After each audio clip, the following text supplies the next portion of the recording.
నమస్కారం. నేను మీ ప్రేమ్ గాంధీ, ఆర్యవైశ్య చైతన్య పోరాట సమితి అధ్యక్షుడిగా మీకు కొన్ని విషయాలు తెలియజేయాలనుకుంటా ఉన్నా. గత 15 రోజుల నుంచి ఎక్కడ మనం సోషల్ మీడియాలో చూసినా ఒకే వాదన వినబడుతూ ఉంది.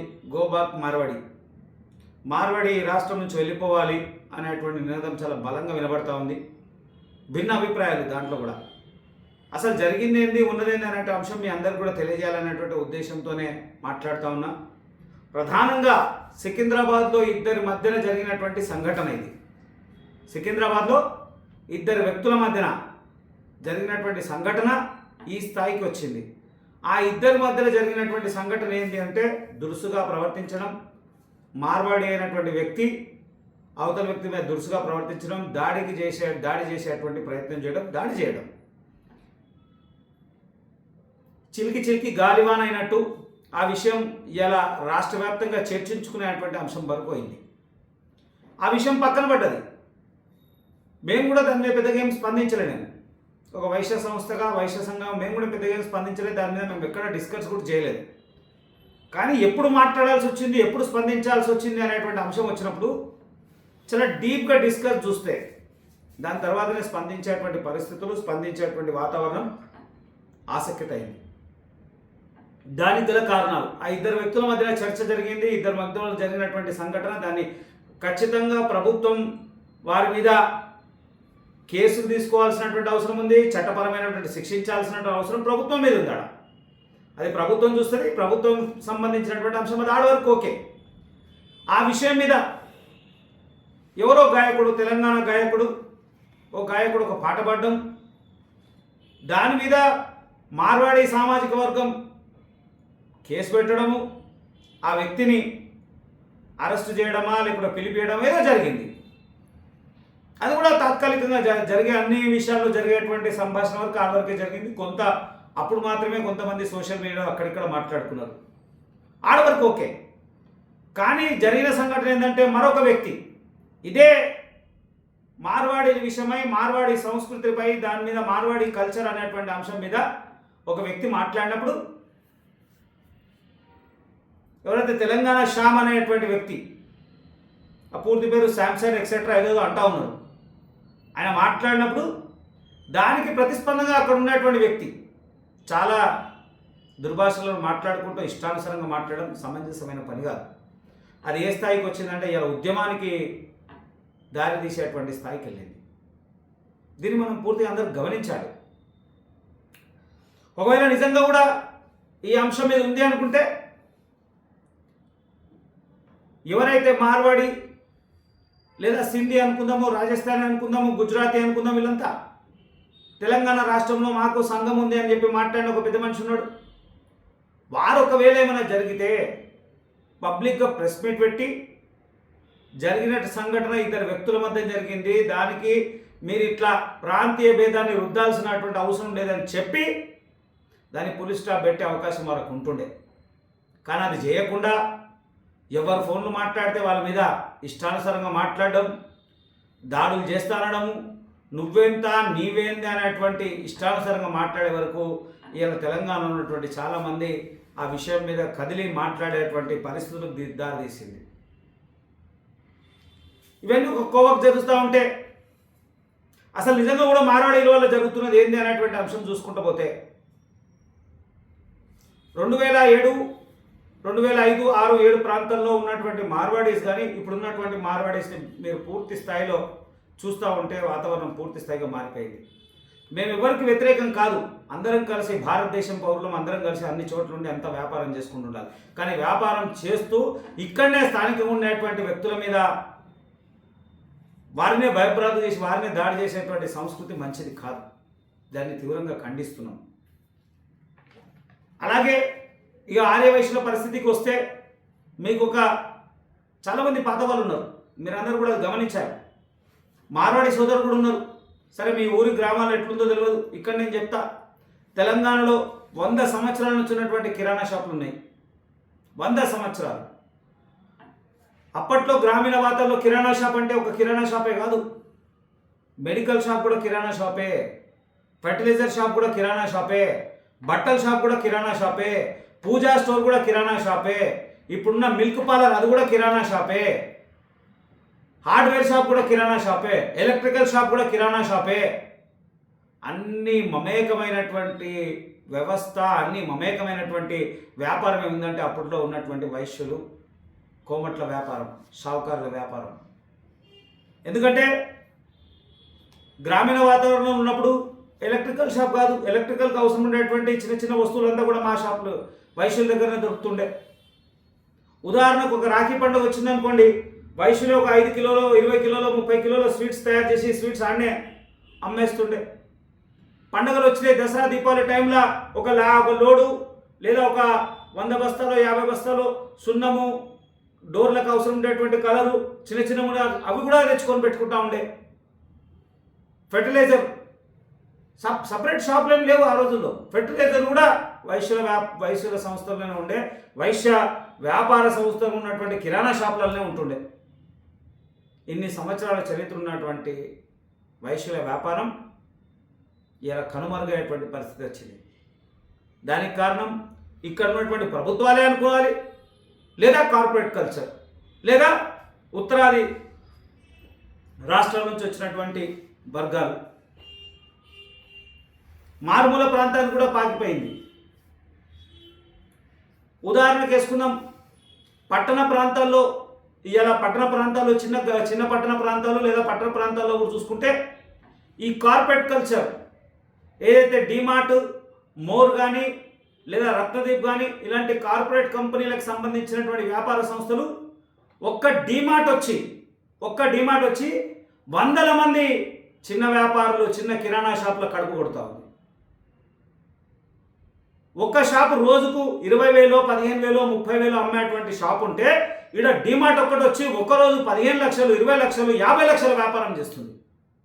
వందలాది మంది కడుపు కొట్టి ఒక్కడు బతుకుతున్నాడు. 60% కార్పొరేట్ కల్చర్ మింగేసింది. మిగిలిన 40%లా ఉత్తరాది వ్యాపారస్తులు వచ్చి పూర్తిగా ఇచ్చేసి మిగిలిన 10%. అది కూడా ఎవరు, ఆ 10% ఎవరు ఉంటున్నారో కూడా చెప్తాను. సొంతంగా షాప్ ఉండి కిరాయి కట్టలేనటువంటి పరిస్థితి, సొంతంగా షాప్ ఉండి ఎప్పటి నుంచో సంపాదించుకొని ఆ ఉన్నటువంటి గుడ్విల్ని కాపాడుకుంటూ ఆ స్థానికంగా వ్యాపారం నేను చేయాలనేటువంటి దుత్పరం సేవా గుణంతో ఉన్నటువంటి వ్యక్తులు మాత్రమే ఆ 10% మిగిలిరు. మిగతా వాళ్ళంతా పరిస్థితులు లేక అప్పుల పాలైపోయి పట్టణ ప్రాంతాలకు వచ్చి కూలీలుగా మారి చిన్న చిన్న షాపులలో గుమాస్తాలుగా పనిచేస్తూ ఉన్నారు, వాచ్మెన్ డ్యూటీలు చేస్తూ ఉన్నారు, బ్రతకలేకొచ్చిన ఉన్నారు, కొంతమంది అయితే అప్పుల పాలై చనిపోయిన కూడా ఉన్నారు. ఇవన్నీ చూసిన తర్వాతనే ఆర్యవైశ్య చైతన్య పోరాట సమితి 2011 అక్టోబర్ 2 గాంధీ జయంతులు మహాత్మా గాంధీ గారు స్ఫూర్తిగా తీసుకొని ఆర్యవైశ్య చైతన్య పోరాట సంస్థని స్టార్ట్ చేసి ఆర్థికంగా, విద్యాపరంగా, రాజకీయంగా వైశ్యులు ఎదగాలనేటువంటి లక్ష్యంలో ఒకే ఒక ప్రధానమైనటువంటి అంశం పెట్టుకున్నాం, కార్పొరేషన్. 1000 కోట్లతో కార్పొరేషన్ ఇవ్వాలని గత ఉమ్మడి ఆంధ్రప్రదేశ్ ఉన్నప్పుడు చేసినటువంటి ఉద్యమం తెలంగాణ 10 సంవత్సరాలు ఉన్నప్పటి నుంచి కంటిన్యూగా చేస్తాను. ధర్నాలు, రాస్తారోకోలు, పాదయాత్రలు, ముట్టడులు, అనేకమైనటువంటి కార్యక్రమాలు చేసినప్పుడు గత ప్రభుత్వం ప్రకటించింది కానీ అమలు చేయలేదు. లాస్ట్కు మళ్ళీ ఇప్పుడున్నటువంటి కాంగ్రెస్ ప్రభుత్వం కూడా ఆ ప్రకటించిన దాన్ని పూర్తి స్థాయి అమలు చేస్తా అని చెప్పి మాటిచ్చి ఏం అమలు చేసిండ్రా అంటే కార్పొరేషన్ చైర్మన్ని మాత్రమే ఇచ్చిన నిధులు మాత్రం ఇవ్వలే. ఎక్కడ ఇట్లయితే స్థానిక వ్యాపారులు బలపడేది, స్థానిక వ్యాపారులకి బలపడడానికి లేదా వాడు ఆర్థికంగా నిలదొక్కోవడానికి ఆర్థిక వనరులు ఎక్కడివి లేవు కదా. కానీ ఉత్తరాది రాష్ట్రాల్లో ఉన్నటువంటి వ్యక్తులు, వాళ్ళకు బలమైనటువంటి సామాజిక వర్గం, ఆ సామాజిక వర్గం ఆర్థిక వనరులు సమకూర్చుకొని ఆర్థికంగా బలపడి ఆ ఆర్థిక వనరులతో ఈడ వ్యాపారాలు చేస్తూ ఉన్నారు. మీరు వ్యాపారాలు చేద్దారంటలేను, మీరు హోల్సేల్ వర్క్ ఉంటే సంతోషపడే వాళ్ళం. హోల్సేల్ నుంచి రిటైల్ స్థాయికి వచ్చి రిటైల్ స్థాయిలో గ్రామీణ స్థాయి వరకు వెళ్ళిపోయి అనేక మంది ఇచ్చేసేటువంటి పరిస్థితి ఉంది. మీరు కూడా ఆలోచించాలి. మీ ప్రాంతానికి వచ్చి మీ దగ్గరనే మీ అస్తిత్వాన్ని దెబ్బతీసి మీ ఆర్థిక వనరులని ఇబ్బంది చేస్తే మీరు ఊరుకుంటారా? ఎవరిని తప్పుపడతలేము. అందరూ అన్ని చోట్ల బతకాలి, అందరూ అన్ని చోట్ల ఉండాలి, వ్యాపారం చెయ్యాలి, చెయ్యొద్దనము. ఇలా ఉత్తరాది రాష్ట్రాల నుంచి వచ్చిన లేదా దేశంలో నలుమూలల నుంచి వచ్చిన వాళ్ళు ఇండియా హైదరాబాద్ అంటేనే తెలంగాణ అంటే ఒక మినీ ఇండియా, అన్ని జాతులు అన్ని సంస్కృతులు అందరు కలిసి ఉన్నారు. కానీ మమేకమై ఉండాల్సినటువంటి అవసరం ఉంది. అది కాకుండా దాడులకు ప్రతి దాడులకు తీసుకుపోయేటువంటి అవసరం లేదు. ఒక పెద్ద మనిషి మాట్లాడుతున్నాడు, తెలంగాణలో పనిచేయనికే చేత కాదు, 1000-2000 ఇయ్యంగానే తాగి తిని పండుకుంటామంట. ఎంత దౌర్భాగ్యమైనటువంటి పరిస్థితి. ఎవరో ఒకరిద్దరిని చూసుకొని మీరు మాట్లాడితే మీరు రెచ్చగొట్టే ధోరణి చేస్తున్నారు. అది సమంజసమైనటువంటి పని కాదు. ఇక్కడ మీరు రానప్పుడు మేము బతకలేదా? ఇక్కడ మీరు రానప్పుడు మేము వ్యాపారం చేయలేదా? ఇక్కడ మీరు లేనప్పుడు మేమేం చేయలేదా? నాగరికత లేదా? మా వ్యాపారాలే లేవా? 100-150 సంవత్సరాల చరిత్ర ఉన్నటువంటి వ్యాపారాలు ఉన్నాయి మావి. అనేక మంది తెలంగాణ విద్యార్థులు, తెలంగాణ బిడ్డలు అసలు ఊహించినటువంటి పెద్ద పెద్ద కంపెనీల్లో, విదేశాల్లో పెద్ద పెద్ద కంపెనీల సీఈఓలుగా ఉన్నారు. ఇక్కడ ఉన్నటువంటి వ్యక్తులని మీరు కించపరిచి చులకన చేసి మాట్లాడడం సమంజసమైన పని కాదు. దాని మీద మాట్లాడితే అనేక మంది అనేక రకాలుగా మాట్లాడుతూ ఉన్నారు. నిన్న ఒక ప్రెస్ మీట్లో మాట్లాడితే అనేక మంది మాట్లాడుతూ ఉన్నారు, హిందువులకే చీలిక. దీంట్లో ఎక్కడ సందర్భం ఉంది? దీంట్లో ఏం సందర్భం ఉంది? ఉంటే నిజంగా వాళ్ళని నిలదీయండి, దాన్ని తప్పుపట్టండి. ఖచ్చితంగా వారి మీద ఏం న్యాయ చర్యలు తీసుకునే ప్రయత్నం చేయాలి. ఇలా అనేక సందర్భాల్లో జరుగుతున్న సంఘటనలు. ఒకవేళ నిజంగా ఏదైతే సికింద్రాబాద్ సంఘటన మీద మీరు రెచ్చగొట్టి ధోరణి మాట్లాడకుండా వెంటనే ఉన్నటువంటి సంస్థలు, ఆ సంఘాలన్నీ కూర్చొని ప్రెస్ మీట్ పెట్టి ఒకే ఒక అంశాన్ని, ఇది ఇద్దరు వ్యక్తుల మధ్యలో జరిగేటటువంటి అంశము, దీంట్లో ఎక్కడ కూడా ప్రాంతీయ భేదం తీసుకురావద్దు అనే అంశాన్ని తీసుకొని వచ్చి ఆడనే పులి స్టాప్ పెడితే ఇది ఈడ వరకు రాకపోతుండే. ఒక ఆయనేమో దాడులు చేసేటట్టు మాట్లాడతాడు, ఒక ఆయన ఇంకో తిరిగి మాట్లాడతాడు, ఇంకో ఆయనేమో తాగి తింటున్నాం అని అంటాడు, ఇంకోకేమో మీకు వ్యాపారం చేత కాదంటాడు, ఇంకోడేమో మేము డొనేషన్లు ఇస్తున్నాం అంటాడు, ఇంకో ఆయన మేము గోరక్ష చేస్తాం. అరే ఇది కాదు కదా. ఇవన్నింటిని అలసు చూసుకొని హిందువులు అంటే పడనటువంటి వ్యక్తులు ఒక గ్రూప్ అయి, ఆ గ్రూపు మళ్ళా ఎక్కడ అవకాశం దొరికితే అక్కడ తన ఆలోచనను షేర్ చేస్తూ ఉన్నారు. ఇది సమంజసమైన పని కాదు. కొంత తెలుగు రాని వ్యక్తులు కూడా ఉన్నారు, వారికి కూడా తెలవాలి. చెప్తా ఉన్నా, जो भी सिंधी, मारवाड़ी या गुजराती, जो भी समाज है, आ समाज के बड़े लोग, आप सब लोग सोचो, हो रहा क्या यहाँ पे? हो रहा क्या? दिख रहा क्या? अगर दो आदमी के बीच में, दो आदमी के बीच में जो गलती हुई, दो आदमी के बीच में वो हादसे को इतना बड़ा करने की जरूरत नहीं है। अगर कोई भी बात भी किए तो आप उसको टाल देना था। इतनी बड़ी नौबत आने पर तक नहीं आ रही थी। फोन करके, फोन पे बात करना, फोन पे अगले को धमकी देना, अगले को इतना परेशान करना, उतना परेशान कर रहे, वो ठीक नहीं है। कोई गाना गा लिया, क्या होगा गाने से? अपने देश के बुरे के लिए बहुत बहुत गाने निकले, समाज के ऊपर भी बहुत गाने निकले, हिंदू के ऊपर भी गलत बहुत गाने निकले। क्या हुआ? किधर है वो गाने? कोई एक गाने से क्या होने वाला था? वो गाना जो लिखा है उसके अपन पुलिस स्टेशन तक जाना, केस बनवाना, अगले के ऊपर कुछ ना कुछ करने की ये नौबत क्यों? सरकार के पास जाना था, पुलिस स्टेशन जाके ऑफिशियली दोनों का जगह खत्म हो गया, खत्म वहीं पे। जो भी फोन कर रहे उनके ऊपर जैसा बोले वैसी बात, गाली दे रहे, उल्टा सीधा बकवास कर रहे, तुम्हारे को जीने नहीं आता बोल रहे, तुम्हारे को काम करने का तरीका नहीं है बोल रहे, तुम्हारे को बिजनेस करने नहीं आता बोल रहे, धंधा तुम्हारे को आता ही नहीं बोल रहे, तुम्हारे लोग कमाए तो 1000-2000 कमाए तो खाते पीते सो जाते बोल रहे। अरे ये कहां से बुरी बात? कोई 1-2 लोग होंगे आपके साथ, हमको भी मालूम है ना, हम भी पैदाशी हैदराबाद है, हम भी धूलपेट से ही है, हम भी बेगम बाजार सुबह शाम जाते, हमको नहीं मालूम क्या? कितने बजे कौन सी दुकान खुलती, कितने क्या खाते, कितने कहां रहते, कितने क्या कर रहे, कितना डूबा रहे, सब मालूम है हमारे को भी। हम कहीं बोले भाईचारे से जीवन जीना है, कोई कहां से भी आने दे। अगर हम बोले हम भाई हम हैदराबाद के ही है, हमारे दादा परदादा हैदराबाद से ही है, तुम लोग कहां से आए बोलते ये करोड़ लोग कहां से आए। जब हमारे दादा जब थे ना खाली 9 लोग आबादी थी, खाली 9 लाख लोग की खाली आबादी। 9 लाख किधर, आज 1 करोड़ किधर। हैदराबाद से रंगारेड्डी मेडचल तक पूरा सराउंड 1 करोड़ पॉपुलेशन बढ़ गई। पूरा मिला के 9 लाख थे वो जमाने में। हम बोल रहे कि 90 लाख लोग कहां से चले जाए, सब हट जाए यहां से, ठीक नहीं है ना वो।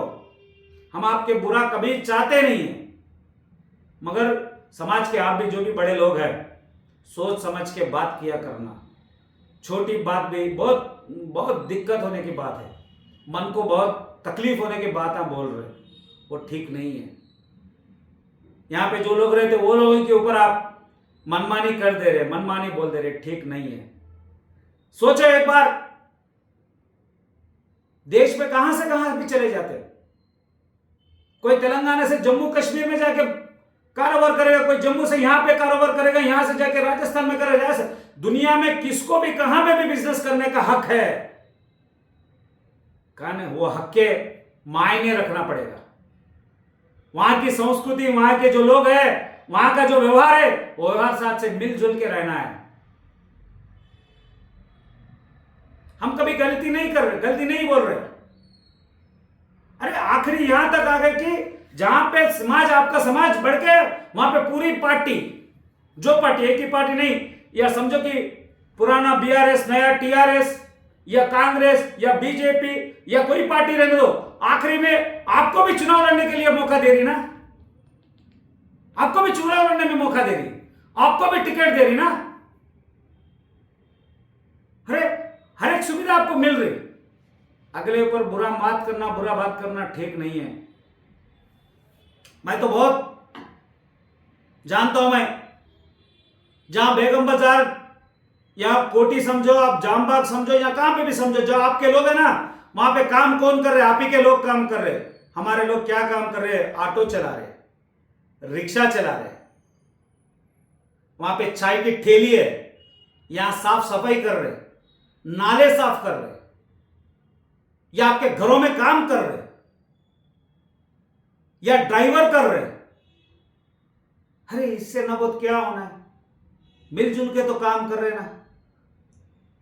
ये ठीक नहीं है, समाज के लिए ठीक नहीं है। हम भी बनिया समाज से, मेरे भी बहुत क्लास थे, मेरा बचपना पूरा तुम्हारे साथ ज्यादा गुजरा। मेरे भी पूरे खास दोस्त है, मारवाड़ी, गुजरात समाज से, मारवाड़ी समाज से, हर एक लोग से मेरे हैं। ये ठीक नहीं है। सोचो एक बार, बात को बतंगड़ बना के कुछ ना कुछ बना देंगे, जहां ना जहां हो जाएंगे। अब इतने लोग बात कर रहे, इतने लोग कर रहे, इनको भगाओ, इनको मारो, इनको ये करो, उनको वो करो, ये सब क्यों। अपनी दो शब्द, जो बड़े लोग हैं, उम्र से भी बहुत बड़े, आप जो बात करें, आपकी उम्र की भी हम थोड़ी वैल्यू रख रहे। इतने बड़े उम्र के लोग, आप भी जरा सोच समझ के बात किया करो, क्योंकि आप यहां पे आराम से, मगर कई गांव में, जहां खेड़ा गांव है, खेड़ा गांव में एक ही एक मारवाड़ी की दुकान है, वहां पे अकेले है, उनके बारे में भी अपने को सोचना पड़ेगा ना। ये ठीक नहीं है। समाज के सोच में सब मिलजुल के रहना है।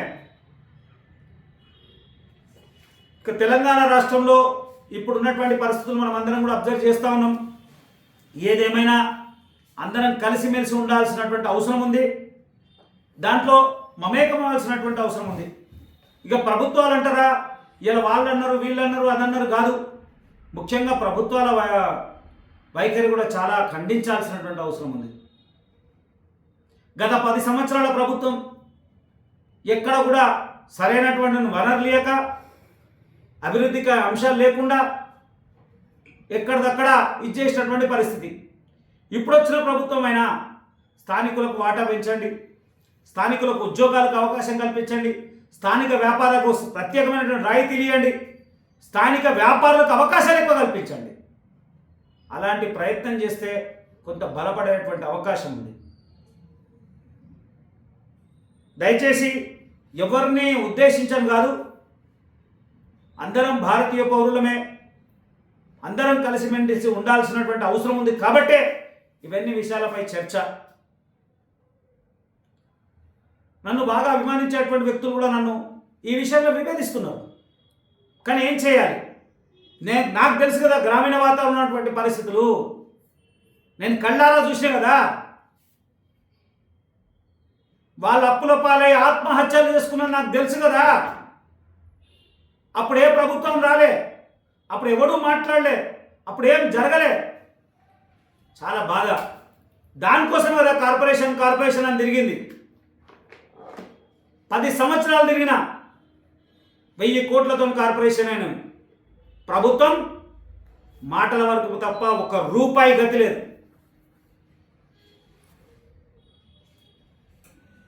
ఏదేమైనా స్థానికంగా ఉండేటువంటి అనేక వ్యాపార సంస్థలు, మీరంతా బలపడండి. అక్కడ ఉన్నటువంటి వ్యాపార సంస్థలు అందరితో మాట్లాడండి, అందరితో మమేకమయ్యేటువంటి ప్రయత్నం చేయండి. అలాగే సామాన్య ప్రజలకు కూడా మీ అందరితో ఒక విన్నపము, మీరు కూడా అవకాశం ఉంటే కార్పొరేట్ కల్చర్కి తక్కువై మధ్యతరగతి పేదవాడిని బతికించే ప్రయత్నం చేయండి. కోట్లాది రూపాయలు ఇంకా కోట్లు సంపాదించేటువంటి కార్పొరేట్ కల్చర్ కాకుండా మన ఇంటి దగ్గర ఉన్నటువంటి చిన్న వ్యాపారికి సహకరించండి, చిన్న వ్యాపారికి తోడ్పడండి. అవసరం ఉంటే నాకు విషయం చెప్పండి. ఈ వస్తువు ఫలానా దగ్గర 30 రూపాయలకు దొరుకుతుంది, నువ్వెందుకు 35 రూపాయలకు అమ్ముతున్నావు అని అడగండి. అనేకమైనటువంటి కోణాలు ఉంటాయి అందులో. ఉదాహరణ చెప్తా. మీ ప్రాంతంలో ఉన్నటువంటి కిరాణా షాప్ దగ్గర వెళ్ళి మీరు అక్కడ ఏదైనా వస్తువు, జనరల్ సంబంధించిన వస్తువు కొంటే ఆ వస్తువు మీద ఎక్స్పైరీ డేటు మీరు కొన్నప్పటి నుంచి ఇంకో 2 సంవత్సరాలు 3 సంవత్సరాలు ఉంటుంది. ఉదాహరణకి ఇప్పుడు 2025 అనుకోండి, దాని మీద 27 28 ఉంటుంది. 27 28 ఉన్న ఆశ్చర్యం లేదు. అదే మీరు కార్పొరేట్ కల్చర్ ఉన్నటువంటి డిస్కౌంట్స్ ఎక్సెట్రా ఇస్తున్నటువంటి షాప్స్ ఏవైతే ఉంటాయో దాని మీద చూడండి, అది 6 నెలల్లో సంవత్సరం లోపే ఉంటుంది. కంపెనీలు ఇవన్నీ ఎంకరేజ్ చేసుకుంటూ ఉంటాయి. సరే, మీరు 6 నెలల్లో వస్తువు వాడితే సంతోషం, వాడని పక్షాన మళ్ళీ ఆ వస్తువు తీసుకుపోయి మీరు డస్ట్బిన్లు వేయాలి. తర్వాత క్వాలిటీ చాలా ఇంపార్టెంట్. కొంతవరకు స్థానికంగా వ్యాపారం చేసే వాళ్ళు క్వాలిటీని వాడతారు. ఎందుకు వాడతారు అంటే మళ్ళీ తిరిగి వాపస్ తెచ్చిస్తారు. మీరు అలాంటి పెద్ద స్టోర్లకు పోతే తిరిగి వాపస్ తెచ్చే పరిస్థితి ఉండదు. అనేక రకాల దోపిడీ జరుగుతుంది. సరే, ఏదేమైనా వ్యాపారం అందరి హక్కు. భారత ప్రభుత్వం కల్పించినటువంటి అన్ని హక్కుల ద్వారా ఇలా అందరూ వచ్చారు. కానీ ప్రజలు, మీరు మాత్రం ఆలోచించండి. చిన్న వ్యాపారులకు మరొక్కసారి వారికి మేము ఉన్నామనేటువంటి ధైర్యం ఇవ్వాలని కోరుకుంటూ, మీ ప్రేమ్ గాంధీ.